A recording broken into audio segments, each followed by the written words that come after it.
Halo, perkenalkan nama saya Gary Samuel dari kelas 12 IP 1. Hari ini saya akan menjelaskan tentang apa itu arti Holocaust. Holocaust adalah genosida terhadap Yahudi dan kelompok lain oleh Nazi. Yang pertama ada pengertian Holocaust. Holocaust adalah peristiwa genosida yang dilakukan oleh rezim Nazi Jerman di bawah kepemimpinan Adolf Hitler selama Perang Dunia Kedua, yaitu 1939 dan 1945. Dalam peristiwa ini, sekitar 6 juta orang Yahudi dibunuh secara sistematis bersama dengan jutaan korban lainnya, termasuk kaum Romani atau Gypsy, orang Polandia, penyandang disabilitas, homoseksual, tahanan politik, dan sekelompok lain yang dianggap sebagai musuh oleh Nazi. Yang kedua adalah latar belakang Holocaust. Holocaust berakar dari ideologi Nazi yang mengusung antisemitisme, rasisme, dan eugenika atau seleksi ras. Hitler dan Nazi menganggap ras Arya adalah sebagai ras terutama di Jerman sebagai ras unggul. Sementara Yahudi dan kelompok lain dianggap sebagai ancaman terhadap kejayaan bangsa Jerman. Kebijakan diskriminatif terhadap Yahudi mulai dilakukan setelah Hitler berkuasa pada 1933 dengan berbagai undang-undang yang membatasi hak-hak mereka semua. Yang ketiga, tahapan Holocaust. Holocaust tidak terjadi secara tiba-tiba, tetapi melalui beberapa tahapan. Diskriminasi dan pengucilan. Pada tahun 1933 dan 1939, Undang-Undang Nuremberg melarang pernikahan antara Yahudi dan non-Yahudi, serta mencabut kewarganegaraan Yahudi. Yahudi dilarang bekerja di berbagai profesi dan bisnis mereka diambil alih. Kristallnacht pada tahun 1938. Pogrom besar-besaran di Jerman di mana sinagoga dibakar dan toko Yahudi dihancurkan. Ghettoisasi dan deportasi pada tahun 1939 hingga 1941. Setelah Jerman menginvasi Polandia pada tahun 1939, Yahudi dipaksa tinggal di ghetto atau permukiman khusus dengan kondisi mengenaskan. Seperti di ghetto Warsawa dan ghetto Lodz, Nazi mulai mendirikan kamp kerja paksa dan mulai mendiskusikan solusi bagi masalah Yahudi, solusi akhir dan pembunuhan massal pada tahun 1941 dan 1945.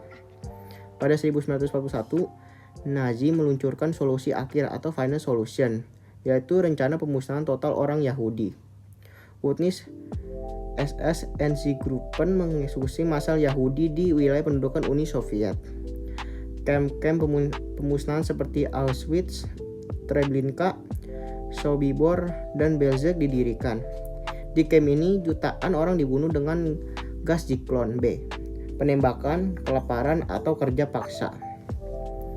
Yang keempat, kamp konsentrasi dan pemusnahan.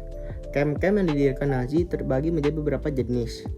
Ada kamp konsentrasi seperti Dachau dan Bergen-Belsen, tempat tahapan dan kerja paksa.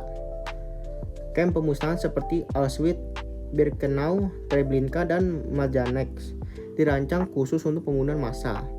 Di kamp Auschwitz misalnya lebih dari 1,1 juta orang tewas. Sebagian besar diantara adalah Yahudi. Tahanan dikirim ke kamar gas, sementara yang lain mengalami eksperimen medis oleh dokter Nazi seperti Joseph Mengele. Yang kelima, pembebasan kamp dan akhir Holocaust.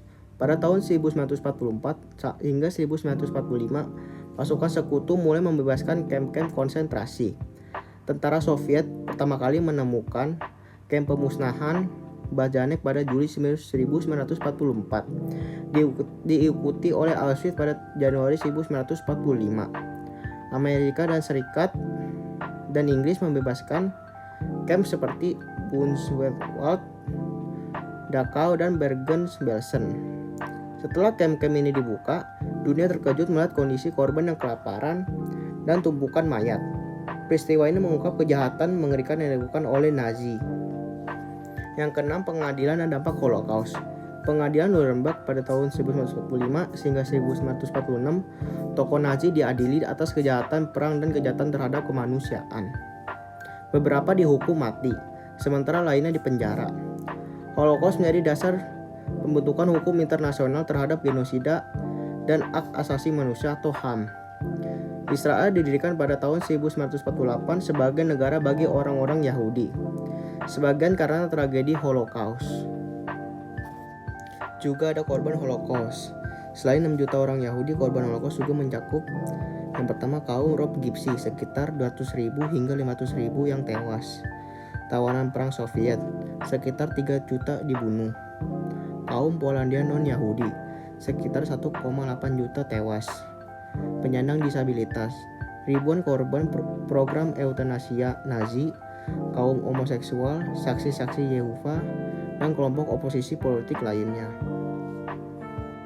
Dampak terjadinya Holocaust. Yang pertama adalah trauma psikologis dan fisik. Penyintas Holocaust mengalami trauma yang luar biasa akibat kehilangan keluarga, penyiksaan, dan kelaparan. Dan juga banyak yang mengalami gangguan stres dan kecemasan sepanjang hidup mereka. Kondisi kesehatan yang buruk akibat malnutrisi dan eksperimen medis Nazi yang berdampak jangka panjang. Dampak terhadap komunitas Yahudi dan diaspora. Imigrasi massal Israel dan Amerika. Banyak penyintas Holocaust memilih meninggalkan Eropa karena trauma dan ketidakamanan. Negara Israel didirikan pada tahun 1948 dan ratusan ribu orang Yahudi bermigrasi ke sana untuk mencari perlindungan. Juga ada Amerika Serikat, Kanada, Australia, dan Argentina juga menjadi tujuan utama para penyintas Holocaust. Kesadaran akan bahaya antisemitisme, genosida. Setelah Holocaust, dunia semakin sadar akan bahaya antisemitisme, rasisme, dan intoleransi. Pendidikan Holocaust dan peringatan sejarah. Hari peringatan Holocaust internasional diperingati setiap 27 Januari untuk mengenang pembebasan kamp Auschwitz. Museum dan pusat edukasi seperti Yad Vashem di Israel, US Holocaust di Memorial Museum di Washington DC, dan Auschwitz-Birkenau Memorial di Polandia didirikan untuk mengedukasi generasi mendatang. Dan terakhir, dampak terhadap Jerman dan Eropa. Pertanggungjawaban Jerman dan rekonsiliasi. Setelah Perang Dunia Kedua, Jerman mengakui kesalahan mereka dan membayar reparasi kepada penyintas Holocaust.